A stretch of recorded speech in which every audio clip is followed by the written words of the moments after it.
இதெல்லாம் கரெக்டா இருக்கீங்க. 48ஆம் சங்கீதத்துல சங்கீதக்காரன் கோராகின் புத்திரருக்கு ஒப்புவிக்கப்பட்ட சங்கீத பாட்டு. சங்கீதத்தில் நிறைய பேர் எழுதியிருக்கிறாங்க.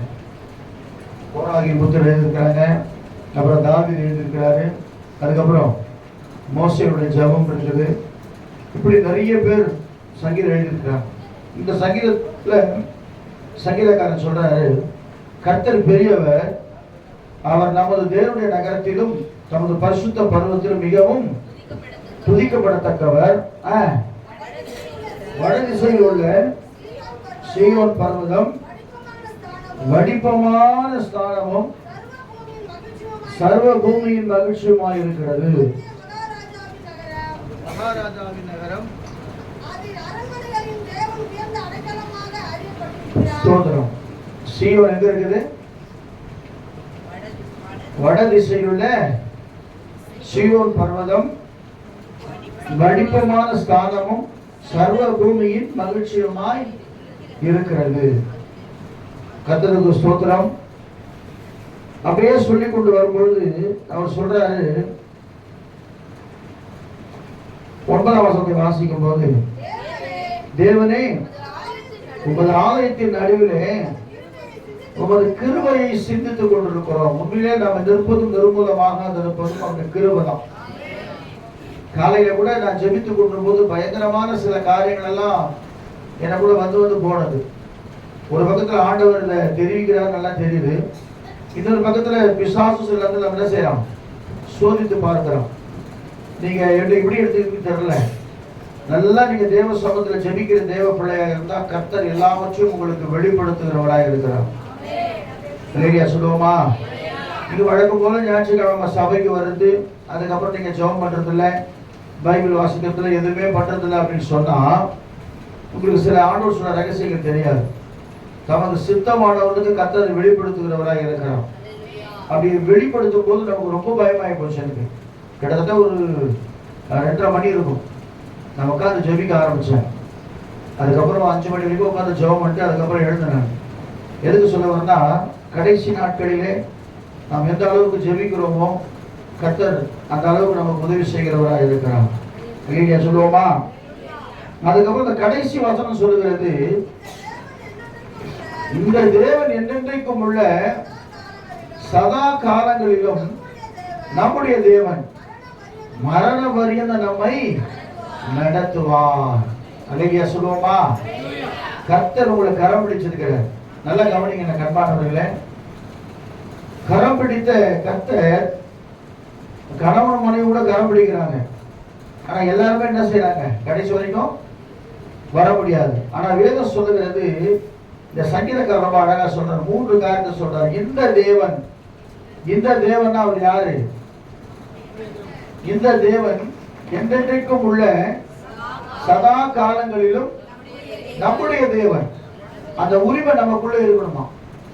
சில பேர் சொல்லுவாங்க, சாட்சி சொல்லும்போது, கடவுள் இப்படி பண்ணாரு, கடவுள் இப்படி பண்ணாரு. கடவுள் தயவுசெய்து சொல்லாதீங்க. கடவுள்லாம் பொதுவா போயிடும். இயேசு எனக்கு இப்படி செஞ்சாரு, ஆண்டவர் எனக்கு அப்படி செஞ்சாரு. ஆண்டவர்னு வந்துடும் போது அது அப்படிதான் சொல்லணும். நீங்க கடவுள் பொதுவா பேசுவாங்க, சிஎஸ்ஐ மாதிரி. சில பேருக்கு ஆவிக்குரியவங்க கடவுள் சொல்லவே மாட்டாங்க. கடவுள் உங்களை ஆசீர்வதிப்பாராக, கடவுள் உங்களோடு கூட இருக்கிறார் அப்படின்னா அது ஆசி மாதிரி போயிடும். கர்த்தர் உங்களோடு கூட இருக்கிறார், இயேசு உங்களோடு கூட இருக்கிறார் அப்படி சொல்லுங்க. எப்பவுமே சாட்சி சொல்லும் போது கர்த்தர் நல்லவராக இருக்கிறார். அல்லேலூயா சொல்லுவோமா? இந்த தேவன் யாருன்னா, அந்த வானத்தையும் பூமியை உண்டாக்கின தேவனாகிய கர்த்தர் சொல்றார். நல்லா கவனிங்க. சாதாரணமான ஒரு மனுஷன் சொல்லல இந்த வாக்கு தத்தத்தை. இந்த தேவன் என்றென்றைக்கும் உள்ள சதா காலங்களில் வெளிப்படுத்துற விசேஷம் 1ஆம் அதிகாரத்துல 18ஆம் வசனத்துல யோவான் செத்தவனை போல கீழே விழுற அந்த தரிசனத்தை பார்க்கிறார். மரித்தேன், ஆனாலும் இதோ சதா காலங்களிலும் நான் உயிரோடு கூட இருக்கிறேன். ஆமென். மரணத்திற்கும் பாதாளத்திற்கும் உரிய திறவுகோல்களை நான் உடையவராக இருக்கிறேன். அல்லேலூயா சொல்லுவோமா? அப்ப எல்லா அதிகாரமும் பெற்ற ஒரே தேவனாகிய கர்த்தர் தான் இந்த தேவன். என்றென்றைக்கும் உள்ள சதா காலங்களிலும் நம்முடைய தேவன். நான் எப்பவுமே சொல்லும்போது ஒரு உரிமை பாராட்டும் இல்ல. நம்ம ராஜரீக ஆசாரிய கூட்டமாக பரிசுத்த ஜாதியாக அவருக்கு சொந்தமான ஜனமா நம்மளை கற்று தெரிந்து கொண்டிருக்கிறார். நீங்க 23ஆம் சங்கீதம் எனக்கு ரொம்ப பிடிக்கும். நீங்க அதை படிக்கும்போது எப்படி படிக்கிறீங்கன்னு தெரியல. அந்த சங்கீதக்காரர் சொல்லும்போது ரொம்ப அழகா சொல்லுவோம். நீங்க வாசிச்சு பாருங்க சங்கீதம் 23ஆம் சங்கீதத்துல பாத்தீங்களா, சாதாரணமா படிங்க. கர்த்தர் மேய்ப்பரா அப்படி படிக்கூடாது. கர்த்தர் என் மேய்ப்பராய் இருக்கிறார். எப்படி? ஆமா, நாங்கெல்லாம் களிமண் ஆண்டவர், நீர் எங்கள் பிதா, நீர்தான் எங்களை உருவாக்கினவர், இன்னும் நம்மளை உருவாக்கி கொண்டிருக்கிறார் ஆண்டவர். சில நேரத்தில் நம்முடைய வாழ்க்கையில வருகிற போராட்டங்கள் பிரச்சனைகள்லாம் ஏன்னா கர்த்தர் அவருக்கு சித்தமான பாத்திரமா நம்ம உருவாக்கி கொண்டிருக்கிறார். எல்லாரும் ஒரே பாத்திரம் இல்லை, அப்படிதானே? சில உடைந்த பாத்திரம் இருக்கும், சிலது பலவிதமான பாத்திரம் இருக்குது இல்லையா? ஒவ்வொன்றுக்கும் ஏற்ற மாதிரி கர்த்தர் உருவாக்கி கொண்டிருக்கிறார். அவர் சித்தத்துக்கு ஒப்பு கொடுக்கும் பொழுதுதான் நம்ம மகிமையான பாத்திரமாய் கர்த்தர் நம்ம உருவாக்குவார். அவர் சொல்றார் பாருங்க, கர்த்தர் என் மேய்ப்பராய் இருக்கிறார், நான் தாழ்ச்சி அடையேன். அந்த மாதிரி பொண்ணுடாரு. அவர் என்னை புல்லுள்ள இடங்களில், அழுத்தி வாசிக்கும் போது அவர் என்னை, அப்படின்னா என்னன்னா எங்க அப்பா என்னதான் நடத்துவார், எங்க அப்பா எனக்கு தான் உதவி செய்வார். ஏன்னா அவருடைய பிள்ளை, நான் எதை கேட்டாலும் எனக்காக செய்யற ஒரே ஒரு ஆண்டவர் இயேசு கிறிஸ்து மாத்திரமே. அந்த உரிமையோடு எந்த வசனம் நீங்க வாசிக்கணும். வசனத்தை மட்டும் தயவு செய்து அசால்ட்டா வாசிக்காதீங்க. கர்த்தர் என் மேய்ப்பராய் இருக்கிறார், நான் தாழ்ச்சி அடையேன். அவர் என்னை புல்லுள்ள இடங்களில் மேய்த்து அமர்ந்த தண்ணீர் நடுவில் என்னை கொண்டு போய் விடுகிறார். அவர் என் ஆத்துமாவை, எப்படி? ஆமா, இந்த ப்ரொனவுன்ஸ் கரெக்டா வரணும். இந்த ஏற்ற இறக்க சரி. என் ஆத்துமாவை, மற்றவங்க ஆத்துமா எப்படின்னு தெரியல, ஆனா என் ஆத்துமாவை அவர் காப்பாற்றுகிற தேவனாய் இருக்கிறார். அல்லேலூயா சொல்லுவோமா? அதான் சங்கீதக்காரன் சொல்றான், இந்த தேவன் என்றென்றைக்கும் உள்ள சதா காலங்களிலும் நம்முடைய தேவன், அவர் மரண வரையிலும் நம்மை நடத்துவார். நம்ம வாசிக்கிறோம், ஆபிரகாமை நடத்தினார், ஈசாக்கை நடத்தினார், யாக்கோபை நடத்தினார், மோசேயை நடத்தினார், யோசேப்பை நடத்தினார், தாவீதை நடத்தினார் சொல்லி பார்க்கிறோம். அவர் யாரெல்லாம் கடைபிடித்து நடத்தினாரோ அவங்களுக்கெல்லாம் கர்த்தர் ஆயுஷ் நாட்கள் அதிகப்படுத்தினார். அல்லேலூயா சொல்லுவோமா? ஆபிரகாமை குறித்து ஒரு சும்மா ஒரு சின்ன வெளிப்பாடு தான். 24 அதிகாரம் 1ஆம் வசனத்தை வாசிக்கும் போது, ஆதியாகமத்துல தேவனுக்கு மகிமை உண்டாகட்டும், ஆபிரகாம் வயது சென்று, அப்படின்னா என்ன அர்த்தம்? ஆமா, வயசாகி நடக்க முடியாத ஒரு சூழ்நிலை வரைக்கும் கர்த்தர் நடத்துகிறவராக இருக்கிறார். அல்லேலூயா சொல்லுவோமா? ஆபிரகாம் வயது சென்று முதிர்ந்தவனானான். கர்த்தர் ஆபிரகாமை சகல காரியங்களிலும், அல்லேலூயா சொல்லுவோமா, அவர் ஆயுஷ் நாட்களை பெருக செய்கிற தேவன் அல்ல, உன்னை ஆசீர்வதித்து நடத்துகிற தேவனாக இருக்கிறார். அல்லேலூயா சொல்லுவோமா? ஆபிரகாமுடைய வயசு என்ன வயசு சாகும்போது தெரியுமா? ஆபிரகாமுடைய வயசு என்ன சாகும்போது? ஆதியாகமத்தின் புஸ்தகம் 25ஆம் அதிகாரம் 7ஆம் வசனம் இப்படியா சொல்லுகிறது. ஒரு சில கிளாஸ் பார்த்து நான் கொடுத்துட்டு நான் கடந்து போறேன், வாசிங்க. ஆபிரகாம் உயிரோடு இருந்த நாளெல்லாம் ஆயுசு நாட்கள் எத்தனை வருஷமா? 175 வருஷம். அல்லேலூயா சொல்லுவோமா? ஆமா, அதுக்கப்புறம் தான் மனுஷன் சில காரியங்களை பண்ண ஆரம்பிச்சா. கர்த்தருக்கு ஸ்தோத்திரம், ரொம்ப இதுவாகி போச்சு. 175 வயசு. அதே வேதம் சொல்லுகிறது, கர்த்தருக்கு ஸ்தோத்திரம். மோசேயை குறித்து வாசிக்கும் போது என்னாகமத்தின் உபாகமம் 34 அதிகாரம் 7ஆம் வசனமா, மோசே மரிக்கிற போது 140 வயதா இருந்தான், 120 வயதா இருந்தான். அவன் கண் இருளடையவும் இல்லை, அவன் பலன் குறையவும். காரணம், ஆண்டவரை ஃபேஸ் டு ஃபேஸ் பார்க்கிற ஒரு மனுஷனா இருந்தான். அல்லேலூயா சொல்லுவோமா? நல்ல கவனிங்க எனக்கு அன்பான தேவ பிள்ளை. ஜெபத்துல யாரெல்லாம் ரொம்ப அதிகமா கர்த்தரை தேடுறீங்களோ, உங்க ஆயுஷ் நாட்களை கர்த்தர் பெருக பண்ணுகிறவளா இருக்கிறார். கர்த்தருக்கு யாரெல்லாம் பயப்படுறீங்களோ, உங்க ஆயுஷ் நாட்களை தானா கர்த்தர் பெருக செய்கிறவரா இருக்கிறார். நம்ம எவ்வளவுதான் மாத்திரை மருந்து என்னதான் பண்ணாலும் சரி, கர்த்தருக்கு பயப்படுகிற பிள்ளைகளை கர்த்தர் ஆசீர்வதிக்கிறவராக இருக்கிறார். இவங்களாம் நம்ம முற்பிதாக்கள்.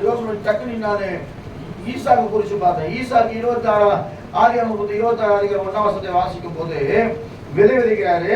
எத்தனை மடங்கு அறுவடை பண்றாரு? 26:1 வாசிங்க. ஆமென். பஞ்சத்தை அல்லாமல் உண்டாயிற்று.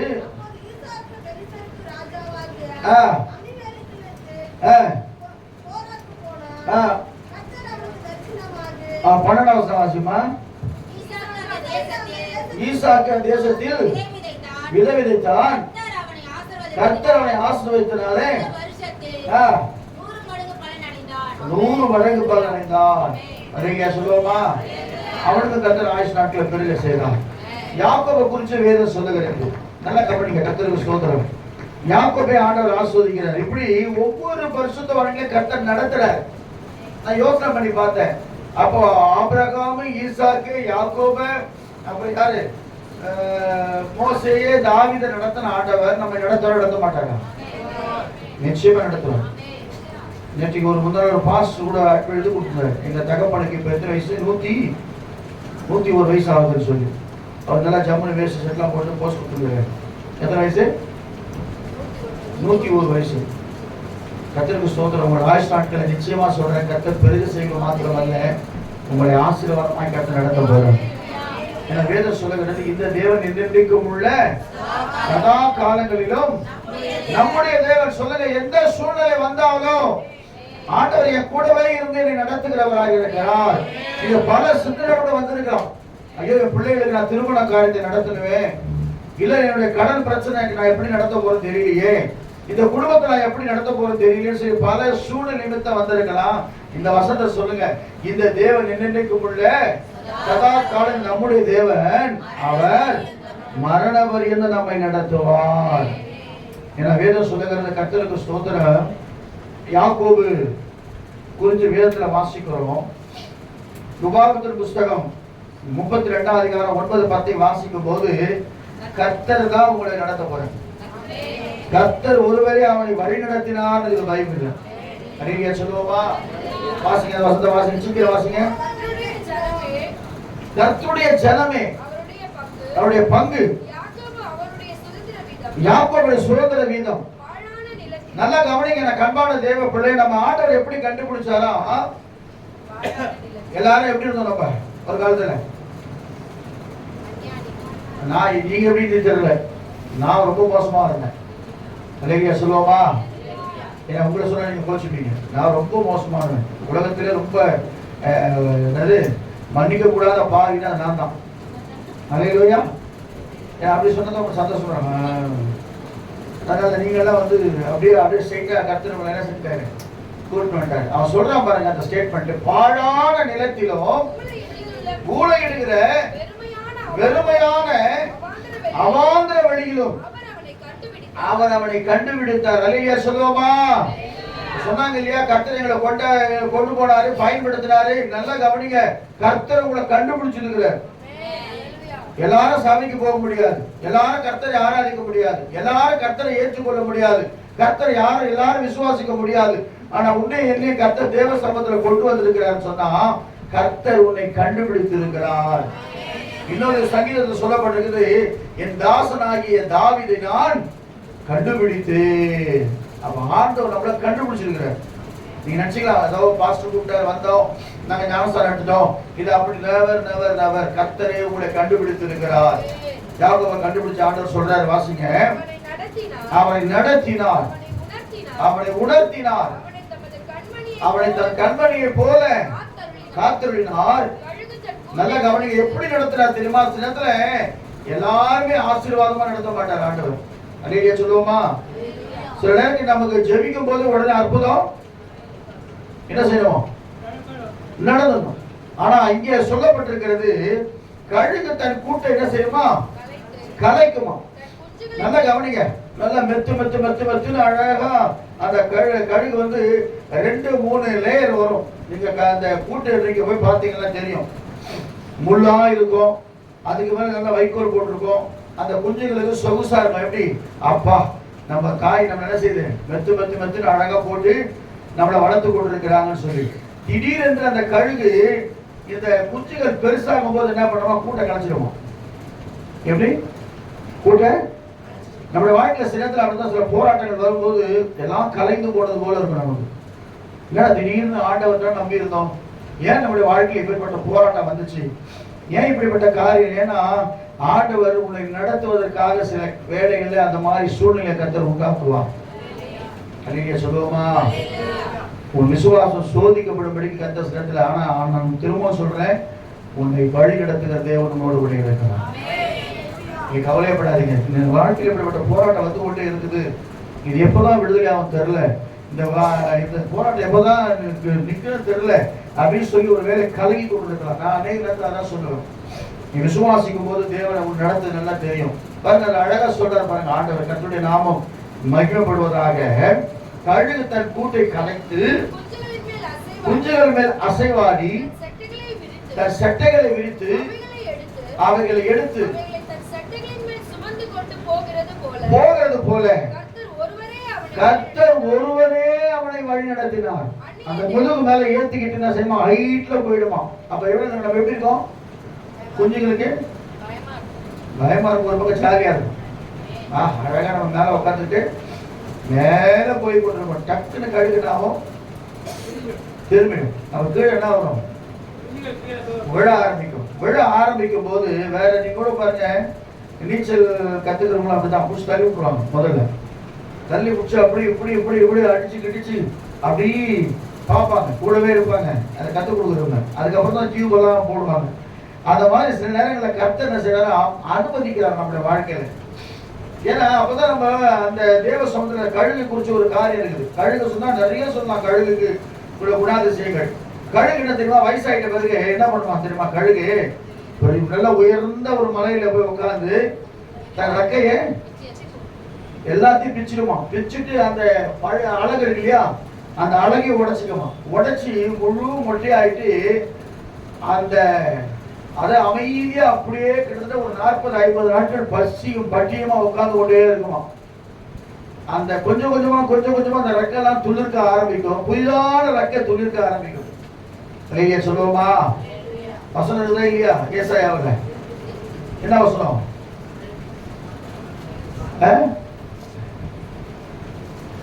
கர்த்தருக்கு காத்திருக்கிறவர்களோ புது பலன் அடைந்து கழுகுகளை போல தன் சிறைகளை விரித்து,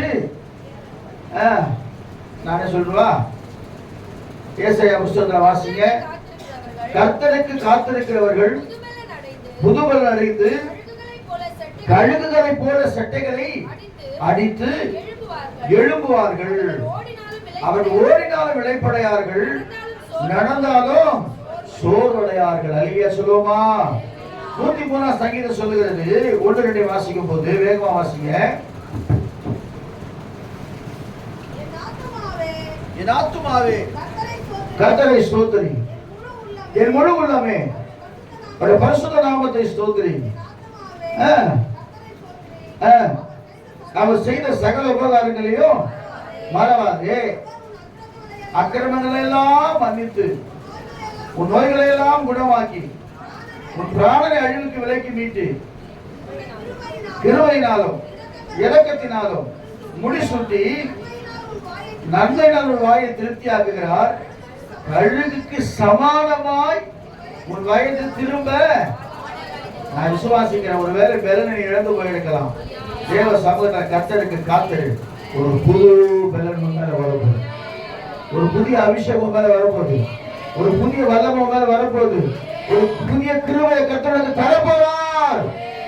கழுகு 40 வயசு ஆன பிறகு எல்லாத்தையும் உடைச்சிட்டு போய் சைலண்டா உட்கார்ந்து கொண்டிருக்கும். ஒண்ணுமே பேசாது, எதுவுமே பேசாது. நீங்க உண்மையே சொல்றேன், உங்களுக்கு சில நேரத்துல தாங்க முடியாத துக்கம், வேதனை, போராட்டம் வரும்போது எங்கேயுமே போகணும், யாரையும் சொல்ல வேணாம். அண்ணாவை போல தேவ சமூகத்துல முழங்கால் பண்ணிட்டு டெய்லி ஜெபம் பண்ணி பாருங்க. ஒரு குறிப்பிட்ட நாள் வரும்போது ஒரு சேரையை போய் கர்த்தர் மாத்திடுவோம். நாம என்ன பண்றோம், எல்லாத்தையும் சொல்லி கிடக்கிறோம். இப்படி ஆயிடுச்சிங்க, அப்படி ஆயிடுச்சிங்க, இப்படி செஞ்சுட்டோம், அப்படி செஞ்சுட்டோம், இப்படி இருக்கு அப்படின்னு சொல்லவே சொல்லக்கூடாது. அண்ணாவை போல தேவ சமூகத்திலே இருதயத்தை ஊற்றி ஜெபிக்கும் பொழுது கழுகுக்கு சமானமாய் திரும்ப உன்னை எடுத்து கர்த்தர் பயன்படுத்துவார். திரும்ப நீ ஆளுகை செய்யும்படியாய் விரும்புவார். நீ இழந்து போனது திரும்ப கர்த்தர் கொடுப்பார். எல்லாவற்றையும் தந்து உன்னை கர்த்தர் ஆசீர்வதிக்கிற தேவனாக இருக்கிறார். அல்லேலூயா சொல்லுவோமா? அப்ப குஞ்சுகள் மேல அசைவாடி அது எப்படி நடந்ததோ அதே போல வாசிங்க அந்த வசனத்தை. வந்துருங்க, இந்த பக்கம் வந்துருங்க. கூட்டை கலைத்து தன் குஞ்சுகளின் மேல் அசைவாடி தன் சட்டைகளை விரித்து அவைகளை எடுத்து சுமந்து கொண்டு போவது போல கர்த்தர் ஒருவரே அவனை வழி நடத்தினார். அந்நிய தேவன் அவன் கூட இல்லவே இல்லை. யாக்கோபுக்கு ரொம்ப பிடிச்ச விஷயம் தான். எல்லா சூழ்நிலையிலும் கர்த்தரோடு கூடதான் இருந்தான். ஆமென். நாம தான் சில நேரத்துல டக்குன்னு மாறிடணும். அவங்க சொல்றாங்க, இவங்க சொல்றாங்க, அப்படி பண்றாங்க, இப்படி பண்றாங்க, அதை செய்யறாங்க, இதை செய்யறாங்கன்னு சொல்லிடுறோம். ஆனா அந்நிய தேவன் ஒருபோது அவன் கூட இல்லவே இல்லை. கர்த்தர் ஒருவனே அவனை வழி நடத்தினார். அல்லேலூயா சொல்லுவோமா? நான் விசுவாசிக்கிறேன் கர்த்தர் நடத்த போறார். அதான் சங்கீதக்காரர் சொல்றான். 147 சங்கீதமா, நான் உனக்கு போதித்து அது இல்ல, அது 32:8. 140 சங்கீதம் என்னது ஒரு வசனம், அருமையான வசனம். கர்த்தருக்கு ஸ்தோத்திரம். என்ன வசனம் அது? வேதனை உண்டாக்கும் வழி இடத்துல உண்டோ என்று பார்த்து நித்திய வழியில நடத்தும். அல்லேலூயா சொல்லுவோமா? அப்ப ஒவ்வொரு நாள் நம்ம யோசிக்கணும், கர்த்தரை நம்ம வேதனைப்படுத்துறோமா? கர்த்தரை வேதனைப்படுத்துற வழி நம்ம கிட்ட இருக்கா?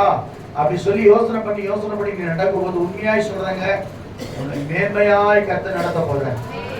ஃபர்ஸ்ட் வசனம் சொல்லுகிறது, அந்நிய தேவன் அவனோடு கூட இல்ல, அவனை கர்த்தர் நடத்தினார். அல்லேலூயா சொல்லுவோமா? அல்லேலூயா சொல்லுவோமா?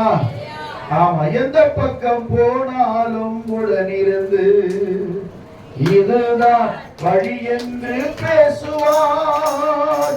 எந்த பக்கம் போனாலும் உடனிருந்து இதுதான் வழி என்று பேசுவார். இறுதி வரை எப்போதும் நடத்துவார்.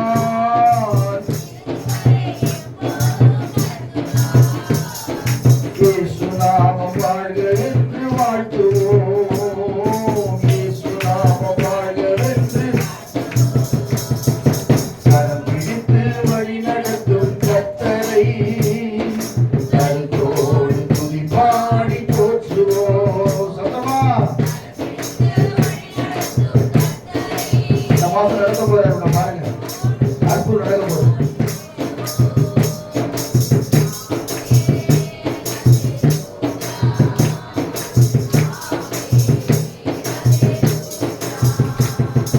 நாம் நடக்கும் பாதைகளை காட்டுவார். நாள்தோறும் ஞானத்தாலே நிரப்புவார். நாம் நடக்கும் காட்டுவார். நாள்தோறும் ஞானத்தாலே நிரப்புவார். நீதியின் பாதையிலே நடத்துவார். நீதியின் பாதைகளில் நடத்துவார். நிழல் போல நம் வாழ்வை தொடருவார். நிழல் போல நம் வாழ்வை சொல்லுங்க. ஆமென் அல்லேலூயா. ஆமென் சொல்லுவோம். ஆமென்.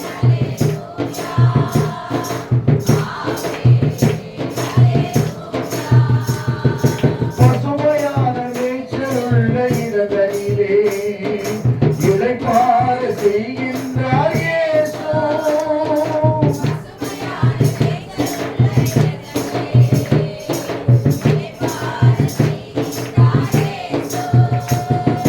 தலைப்பாற்ற நீர் நிறைந்த அருவிக்கு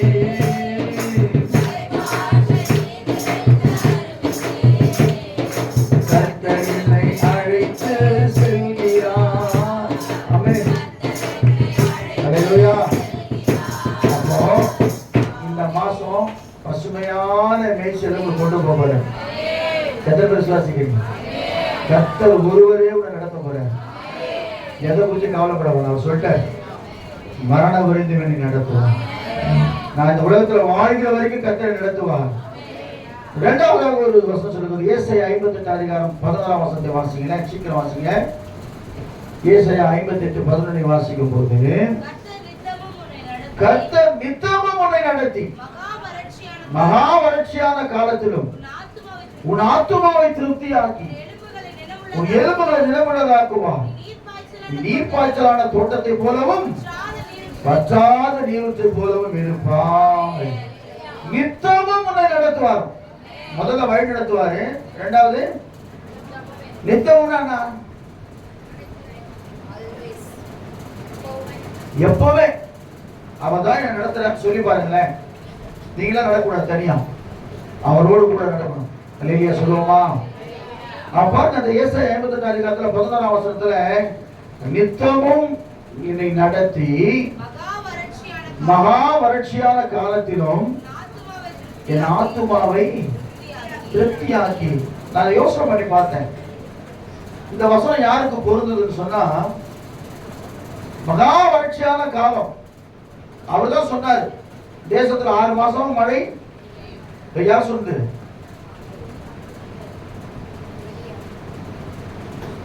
சொல்லிட்டாங்க கரெக்டா. ஆனா எல்லாம் உறுதிப்படுத்த மூஞ்சே பாக்குறாங்க. யார் சொல்லியிருப்பாங்க? யார் சொல்லியிருப்பாங்க? அவர்தான் சொல்றாரு, 6 மாசம் மழை பெய்யதே பெய்யாதா அப்படின்ற. அதே மாதிரி நடக்குது. அல்லேலூயா சொல்லுவோமா? எல்லாரும் என்ன செய்யறாங்க? கர்த்தருக்கு ஸ்தோத்திரம். பாகாலின் தேவனே கும்பிடுறாங்க, எல்லாம் கும்பிடுறாங்க.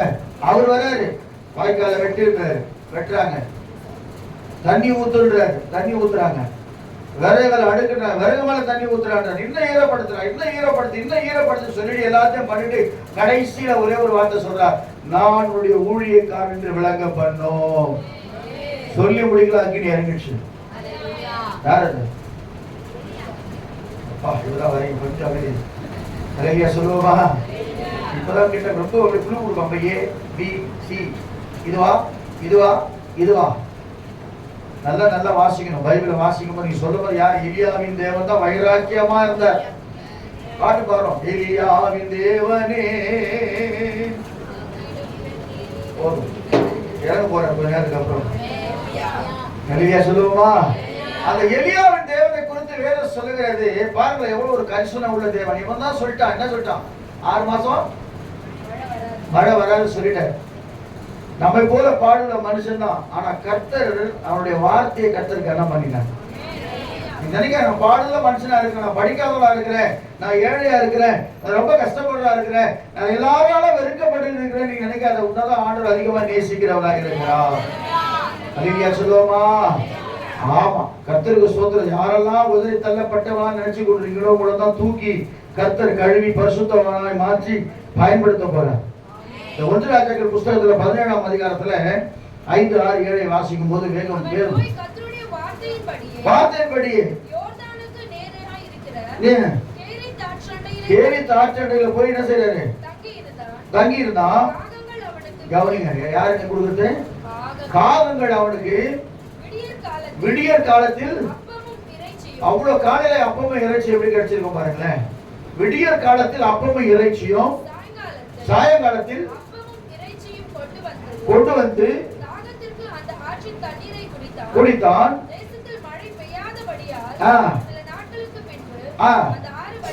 அதுவும் நல்லா கவனிங்க, நல்ல ஒரு சப்போர்ட் நமக்கு வந்துட்டே இருக்கும். திடீர்னு சப்போர்ட் நின்று போச்சுன்னா நமக்கு என்ன பாக்குறீங்க சொல்லுங்க? நல்ல ஒரு வருமானம் நமக்கு வந்துட்டே வச்சுங்களேன், திடீர்னு நமக்கு வேலை போயிடுச்சு, எப்படி இருக்கும் உங்களுக்கு? இது வரைக்கும் எங்க வீட்டுக்காரர் 1 லட்சம் ரூபாய் சம்பளம் வாங்கிட்டாரு, 2 லட்சம் ரூபாய் சம்பளம் வாங்கிட்டாரு, திடீர்னு அந்த வேலை போயிடுச்சு அவருக்கு. நான் குடும்பத்தை எப்படிதான் நடத்த போறோம் தெரியலையே. இவர் டெய்லி உட்காந்து காலம் வருது, காலையில வருது, ஈவினிங் வருது, ஈவினிங் வந்து எல்லாம் கொடுத்துட்டு போயிடுது. திடீர்னு பார்த்தா தண்ணியை வத்தி போச்சு. நல்லா கவனிங்க, எனக்கு கண்பான ஒரு வேலை. அதனால்தான் சங்கீதக்காரன் சொன்னா, நான் நம்புகிறேன் அவராலே வரும். நீ நம்புறது யாரால வரும்? ஆமா, உங்க முகம் எங்க இருக்கணும்? அல்லேலூயா சொல்லுவோமா? வேலைக்காரனுடைய கண்கள் தன்னுடைய எஜமானுடைய கைகளை நோக்கி இருக்குமா போலவும், வேலைக்காரரின் கண்கள் கண்களா கைகளை நோக்கி இருக்குமா போலவும், எங்கள் தேவனாகிய கர்த்தர் எங்களுக்கு இரக்கம் செய்கிற வரையிலும். அல்லேலூயா. எங்க கண்ணை யார் நோக்கி இருக்கோம்? கர்த்தரையே நோக்கி இருக்கும். அவரை நோக்கி பார்த்த போது பிரகாசம். நான் சும்மா சொல்ல, பிராக்டிக்கலா சொல்றேன் பாருங்க. போயிடுச்சு, அவ்வளவுதான். கேரித்தாற்று வச்சு போச்சு. அடுத்த வசனம் பாருங்க. தேசத்தில் மழை பெய்யாதபடியா சில நாட்களுக்கு பிறகு அந்த ஆறு வச்சு போயிடுச்சு. கர்த்தருடைய வார்த்தை அவனுக்கு உண்டாகி அவர் சாரிபாத் ஊருக்கு போ, அங்கே தங்கியிரு, பராமரிக்கும்படி. ஆமென், ஹல்லேலூயா சொல்லுவோமா? பாருங்க, ஆண்டவர் ஒரு விதவை வச்சு அவனை போஷிப்பேன்னு சொல்றாரு. கேரித்தாச்சு வச்சு போனாலும் சரி. இந்த பாட்டு ரொம்ப பிடிக்கும் எனக்கு. கேரித்தாச்சு நீர் வச்சு போனாலும் அச்சாத ஜீவநதி நமக்கு உண்டு. கேரித்தாச்சு நீர் வச்சு போனாலும் அச்சாத ஜீவநதி இன்னிக்கு பாராமல் முன்னடப்பே, இன்னிக்கு பாராமல் முன்னடப்பே. அழைத்தவர் கரம் நடத்தும், நம்மை அழைத்தவர் கரம் நடத்தும்.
ஆசீர்வாதம் வந்துச்சு.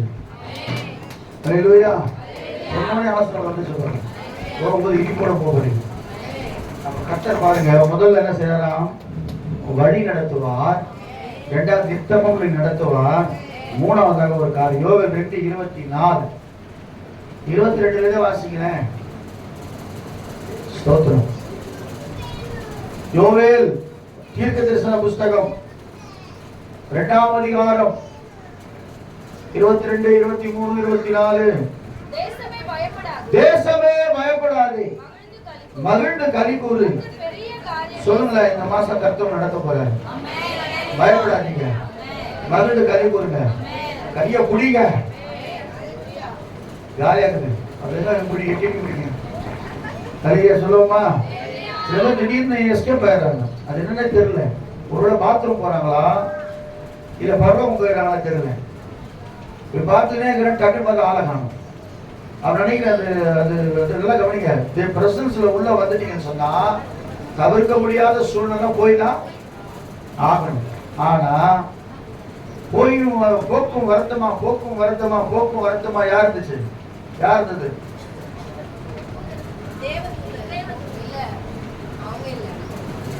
போக்கும் வருத்தமா யார் இருந்தது?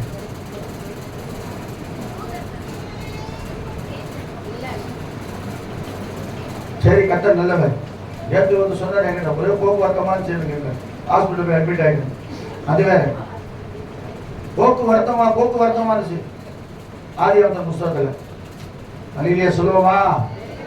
கடைசியில ஒன்று அம்சாரு. அது ஒரு ஒலிவ வரையும் கீழே குத்தி வந்து கொடுத்தது. ஸ்தோத்திரம், கர்த்தர் நல்லவர்.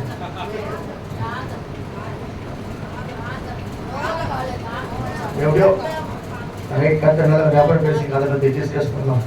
அப்ப கர்த்தர் பாருங்களேன், வாசி 20, தேசமே பயப்படாது, மகிழ்ந்து களி கூறு. கர்த்தர் பெரிய காரியங்களை செய்வார்.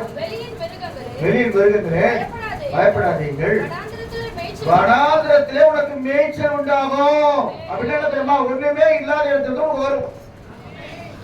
புரியலையா? வனாந்திரம் கூட எப்படி செழிப்பா மாறப்போகுது. ஒருவேளை வனாந்திரையில் அப்படின்னு பாடி கொடுக்கலாம். இந்த வனாந்திரத்தை கர்த்தர் மாத்த போறேன். நம்முடைய வனாந்திரமான வாழ்க்கை மாறப்போகிறது, செழிப்பாய் மாறப்போகிறது. உங்களுக்கு ரோஸ் வந்தா அல்லேலூயா அப்படின்னு அப்படி மாறணும்னு சொல்ற விரும்புற மட்டும் அல்லேலூயா சொல்லுங்க. சில பேர் இயேசுநாதரே வந்து மாறும் நவடும், அதுதான் முடிஞ்சு போச்சு. நீ ஒண்ணுமே இல்லாம அப்படியே கிடக்குறேன் அப்படின்னு நினைச்சிட்டீங்கன்னா அவ்வளவுதான். இவ்வளவு தூரம் சொல்ற உற்சாகமா உங்களுடைய வாழ்க்கை வனாந்திரம்னா என்ன? வனாந்திரம் டெசர்ட் தெரியும். வனாந்திரம் என்ன? யாருமே உதவி செய்ய முடியாத ஒரு சூழ்நிலை. ஆகார் மாதிரி தண்ணி கூட கிடையாதாங்க. ஆனா அந்த இடத்துல ஒருத்தர் தேவதூதர் வந்து அந்த இடத்துல வந்து ஆண்டவர் என்ன செய்யறாரு? உதவி பண்றாரு. அப்ப என்ன அர்த்தம்னா, வனாந்திரமான ஒரு இடம், மாடு கூட அங்க மேயாது. ஆனா அந்த இடத்தை கர்த்தர் செழிப்பா மாத்த போறாரு. அப்படின்னா உங்க வனாந்திரமான வாழ்க்கை செழிப்பாய் மாற போகிறது. தீர்க்கதரிசனமா நான் சொல்றேன். அது இந்த மாசமே கர்த்தர் நடத்த போறாரு. அதைய சொல்லுவோமா? வனாந்திரத்திலே மேய்ச்சல் உண்டாகும், காய்க்கும், அத்திமரமும் திராட்சை செடியும் பலனை தரும். சீயோன் குமாரரே களி கூறுங்கள், தக்கபடி உங்களுக்கு முன்மாரியை கொடுத்து முன்மாரியையும் பின்மாரியையும் ஏற்கனவே வருஷிக்கப்படுவார். எவ்வளவு ஒரு ட்ரெஸ்ஸிங் பாரு. களங்கள் தானியத்தினால் நிரம்பும், ஆலைகளில் திராட்சை ரசம் எண்ணெயும் வழிந்தோடும். காணான் தேசத்தை சொல்லுங்க சொல்லுவாங்க, பால் அப்படியே பெருக்கெடுத்து ஓடும். அப்படின்னா எப்படி பாருங்க, நம்ம போய் டெய்லி ஒரு பாக்கெட் வாங்க வேணாம். எழுந்தோன்னு டக்குன்னு ஒரு சொம்பு போட்டு ஒரு பெரிய பாத்திரத்தை போட்டு குடிச்சுப்பாங்க. அருவியா சொல்லுவோமா? புரண்டு ஓடும். உங்களிடத்தில் அனுப்பினேன். ஆண்டவர் தான் அனுப்பிச்சாரு. பெரிய சேனையாகிய வெட்டுக்கிளிகள், பச்சை கிளிகள், முசுக்கொட்டை பூச்சிகள், பச்சை புழுக்கள் பட்சித்த. அப்படிதான் என்ன அர்த்தம்னா, ஒருவேளை வியாதிகளை எல்லாத்தையும் இழந்து போயிருக்கலாம், இல்ல பிசினஸ்ல லாஸ் ஆனதை எல்லாத்தையும் இழந்து போயிருக்கலாம், இல்ல சரீர போறத எல்லாத்தையும் இழந்து போயிருக்கலாம். இதெல்லாம் வச்சு நான் திரும்ப ஒண்ணு கொடுப்பேன். எத்தனை பேர் இழந்து போய் திரும்ப வரணும்? எவ்வளவோ இழந்து போயிருப்பீங்க. இழந்து போனதை கர்த்தர் திரும்ப கொடுக்க போறாரு. சொல்லுங்க, இழந்து போனதை திரும்ப கொடுக்க போறாரு. இழந்து போனதை திரும்ப, எதை இழந்தேன்னு தெரியாது, ஆனா கர்த்தர் திரும்ப கொடுக்க போறாரு.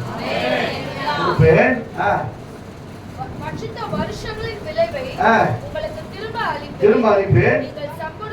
நீங்கள் சம்பூர்ணமாய் சாப்பிட்டு திருப்தி அடைந்து உங்களை அதிசயமாய் நடத்தி வந்த தேவனை துதிப்பீர்கள். துதிப்பீர்கள். ஆமென். ஹல்லேலூயா. அதிசயமாய் நடத்தி வந்த ஆண்டவரை துதிக்க போறீங்க. ஏசப்பா, ஒண்ணு இல்லாம நான் வந்த ஆண்டவரே, என்னை அதிசயமா நடத்துறீங்களே, எல்லாவற்றையும் இழந்து போன திரும்ப எனக்கு 1000 மடங்கு கோடி மடங்கை திரும்ப தந்தீரே. துதிக்க போறீங்க. அவர் நாமத்தை சொல்லி சொல்லி துதிக்க போறீங்க. ஏசப்பாவுடைய நாமத்தை சொல்லி சொல்லி சொல்லி துதிக்க போறீங்க. அல்லேலூயா சொல்லுவோமா? பெரிய இனமாக்கி உன்னை ஆசீர்வதிக்க போறேன். ஒரு பாட்டு காலையில் ஞாபகம் வச்சு அந்த பாட்டு எனக்கு கையில், இன்று முதல் நான் உன்னை ஆசீர்வதிப்பேன். ஒரு பாஸ்டர் ஃபெலோஷிப்ல போயிட்டு வொர்ஷிப் பண்ண சொல்லிட்டாங்க. அவர் பேண்ட் வச்சாலும் பரவாயில்ல, டோலக் வாசிக்கிறார். அவர் எல்லாத்துக்கும் ஒரே மாதிரி பேக்டரி கட்டி ஊற்றிலாம் அடிக்க மாட்டார். அப்படியே ஒரு மாதிரி அடிச்சுக்கிறேன். வேகமாகவும் போக முடியல, குறையாகவும் போக முடியல. இனிமேல் பார்த்துக்கிறேன். அது எங்கேயோ ஞாபகம் வச்சு கண்ணாடி பார்க்கும் போது அவர் கண் தெரியாது வச்சிருந்தேன். பார்த்தாரு ஏதோ ஒரு சோகத்தை வச்சுக்கிறது. அல்லேலூயா. ஒரு பாட்டு இல்லை, இன்று முதல் நான் உன்னை ஆசீர்வதிப்பேன்.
சொல்லுவோமா?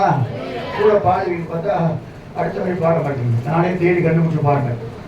கர்த்தர் நல்லவராக இருக்கிறார்.